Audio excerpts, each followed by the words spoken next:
తెలంగాణలో పుట్టి తెలంగాణలో పారే నది ఏదంటే మూసి.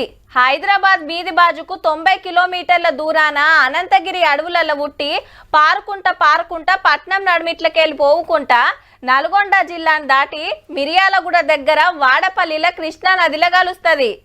అప్పట్లో మస్తు తేటగుంటుండేనట మూసి నది నీళ్లు. చారాన బిల్లేస్తే అడుగున చెక్కున మెరుస్తుండేనట.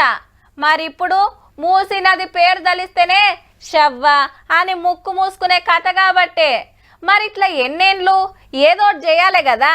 ఇగో గిది గదే కార్యం.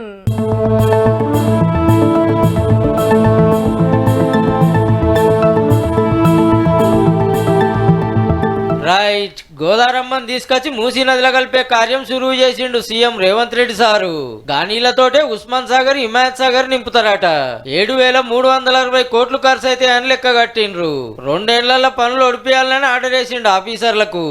మల్లన్న సాగర్ ఎప్పుడే రాజశేఖర రెడ్డి గారు 2008-9లో ప్రారంభించిన ప్రాజెక్టు కాదా? ఇవాళ గోదావరి నదీ జలాలు నగరానికి వస్తున్నాయనంటే శ్రీపాద ఎల్లంపల్లె మూలం. నువ్వు నెత్తి మీద గోదావరి జలాలు చల్లుకున్నంత మాత్రాన నువ్వు చేసిన పాపాలు ఎక్కడికి పోవు అని చెప్పి ఆనాటి మంత్రికి నేను చెప్పదలుచుకున్నా. తుమ్మిడిహెట్టి కడగట్టాల్సిన ప్రాజెక్టు మేడిగడ్డకు మార్చినందుకే ఇంత ఆగమైంది, 1,00,000 కోట్ల ఖర్చు అయింది అన్నాడు సీఎం సారు.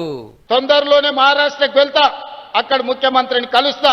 తుమ్మిడిహెట్టి దగ్గర 152 మీటర్లకు మనం అడిగినాం. 148 మీటర్ల ఎత్తున కట్టడానికి వాళ్ళు ఒప్పుకున్నారు. తుమ్మిడిహెట్టి దగ్గర ప్రాజెక్టు గోదావరి ప్రాణహిత చేవెళ్ల ప్రాజెక్టును కట్టి ఆదిలాబాద్ జిల్లాకు 1,50,000-2 లక్షల ఎకరాలకు నీళ్లు ఇస్తాం. ఎవరు అడ్డం పడ్డా మూసి నీళ్లు మంచిగా చేస్తాం. దేశం అంతా ఇసొంటి కార్యాలు జరుగుతుంటే మనకాడ ఎందుకు అడ్డం పడుతున్నారు అని గరమైండు.